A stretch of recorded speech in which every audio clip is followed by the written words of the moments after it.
ministère en 2024-2025, avec l'ancrage en son sein des programmes d'équité sociale et territoriale, Promoville, Puma et PUDC, d'importantes réalisations ont été effectuées en vue d'améliorer l'accès aux services sociaux de base dans les zones les plus pourvues, contribuant ainsi à la viabilité des pôles territoires. Ainsi, dans le cadre de la convention signée par l'État et l'ABAD, des infrastructures sanitaires, routières, des travaux de voirie, d'éclairage et d'assainissement ont été réalisés à Ziguinchor, Louga, Kaffrine,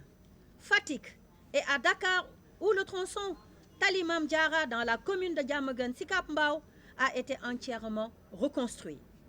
En plus du canal Maurice Gueye de Rufisque, réhabilité en deux fois deux voies sur un linéaire de 2,91 km, dont 0,5 consacré à la reconstruction de la route du quai de pêche, sans oublier le projet de pavage IMO du Promoville. À ces réalisations s'ajoutent celles des programmes PUDC et Puma à travers notamment la mise en place de systèmes hydrauliques ayant facilité l'accès à l'eau à plus de 19 000 personnes et le déploiement de 291 équipements post-récolte au bénéfice des groupements de femmes en milieu rural, l'installation de 23 plateformes de transformation agroalimentaire et l'aménagement de 59 périmètres agricoles communautaires au bénéfice de groupements de femmes et de sociétés agricoles rurales. L'installation et l'équipement de magasins de stockage de produits agricoles, la construction et l'équipement de postes de santé en ambulance médicalisée. Le département a également largement contribué à travers le PUMA au plan Diomaye pour la Casamance qui vise à favoriser le retour des populations déplacées sur leur terre d'origine en créant les conditions optimales de leur réinstallation, habitat décent, routes,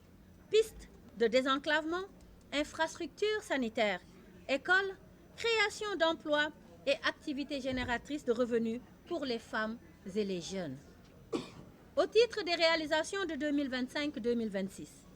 vous me permettrez de citer l'assistance apportée à 42 408 enfants bénéficiant de services de protection, la prise en charge de 600 enfants et jeunes déshérités, 250 personnes âgées et plus de 1050 enfants vulnérables. La construction et la réhabilitation de 69 structures, 26 classes préparatoires à l'élémentaire, 33 cases des tout-petits et 10 daara préscolaires publics dans les régions avec le PIPADH, qui est un programme finissant, il faut le souligner. Mais l'assistance alimentaire à près de 15 000 ménages victimes de choc, en plus de 12 854 ménages bénéficiaires d'assistances diverses. Le déploiement de 699 agents au sein de structures de santé pour renforcer l'enrôlement à la couverture sanitaire universelle avec la CNCSU, l'appareillage de 600 personnes handicapées et l'octroi de subventions financières annuelles à 123 organisations de personnes handicapées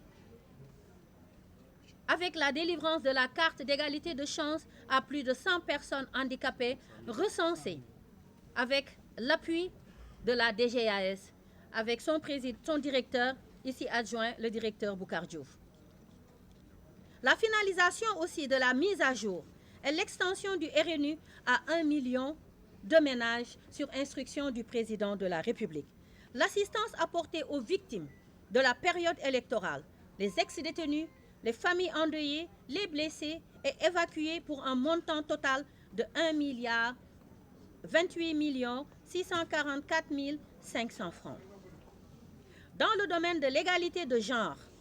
et de l'autonomisation des femmes et des filles, les résultats ci-après ont été enregistrés sur la période 2025-2026. L'accélération de l'institutionnalisation du genre à travers la mise en œuvre du plan de contextualisation du schéma type d'institutionnalisation du genre, le STIG. La formation de 72 acteurs judiciaires, sanitaires et sociaux sur la prévention et la réponse aux violences basées sur le genre, ainsi que le harcèlement sexuel. La formation de 366 acteurs institutionnels et territoriaux, les parlementaires de la 15e législature, acteurs ministériels, élus, techniciens, membres du comité départemental de développement, sur la budgétisation sensible au genre et la protection sociale. La construction de centres d'accueil uniques à Kaffrine, à Fatick, pour la prise en charge intégrée des victimes de violences. L'encadrement et la formation de 8044 femmes et jeunes filles dans les domaines de l'artisanat, du numérique et de l'entrepreneuriat. Le financement de 959 projets de femmes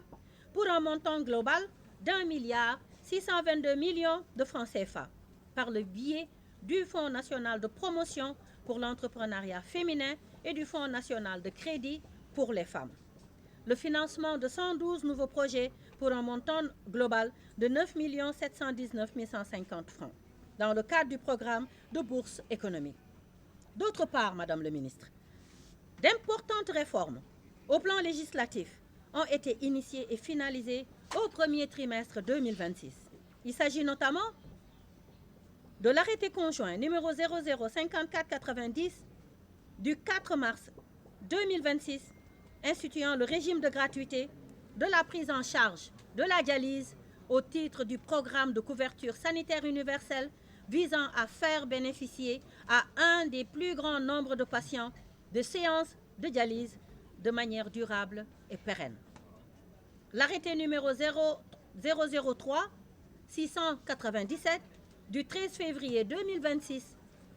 du MIFAS et GCAJ portant mise en place du comité de pilotage du programme national de bourse de sécurité familiale qui permet de finaliser le cadre institutionnel de pilotage du PNBSF. À cela s'ajoutent les perspectives de réforme à achever en 2026, à savoir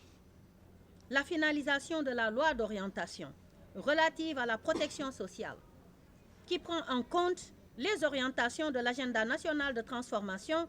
la vision Sénégal 2050 et démontre la priorité absolue accordée à la protection sociale dans les politiques publiques du Sénégal.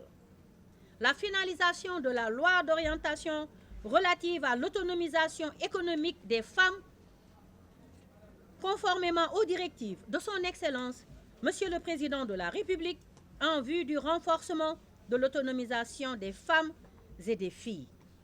La finalisation des textes d'application de la loi d'orientation sociale, numéro 2010-15 du 6 juillet 2010,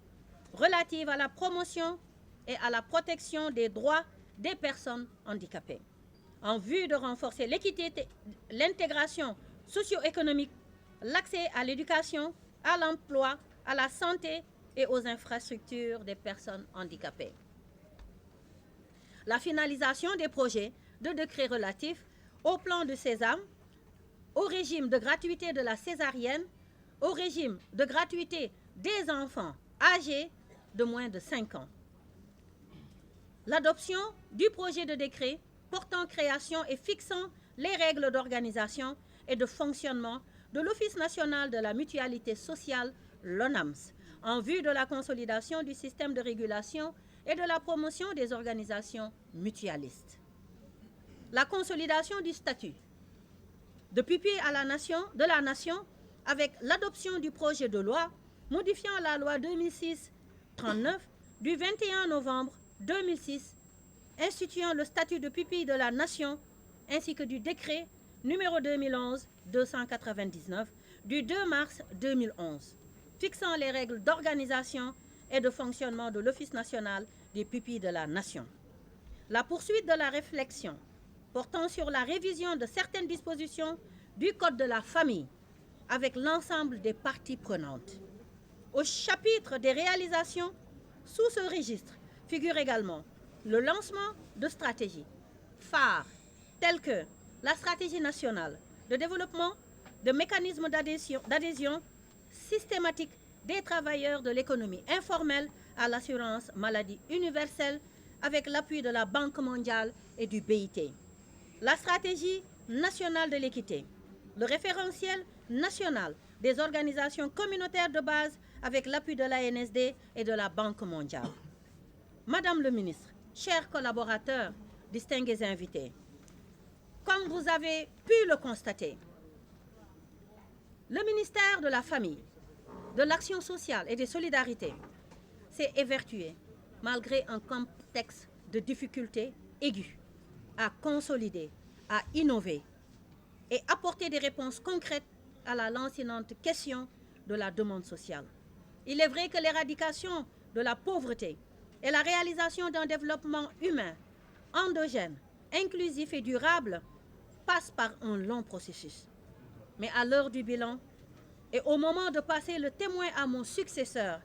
ma sœur, Madame le ministre, Marie-Angélique Mame Selbé Diouf, nous nous estimons heureuses et fières d'avoir joué pleinement notre partition et d'avoir apporté notre modeste contribution à la construction de l'édifice. Ainsi, nous vous léguons un département bouillonnant, passionnant, porté par un personnel dévoué. C'est l'occasion de vous rendre hommage.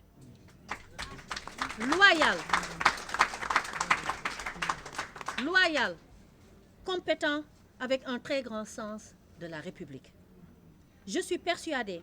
qu'en vous appuyant sur eux, Madame le ministre, vous parviendrez très rapidement à matérialiser les nobles ambitions que nous nourrissons pour ce département. Je vous souhaite un excellent magistère, Madame le ministre, et vous réitère ma disponibilité totale et entière à vous accompagner dans le cadre de la continuité de l'État.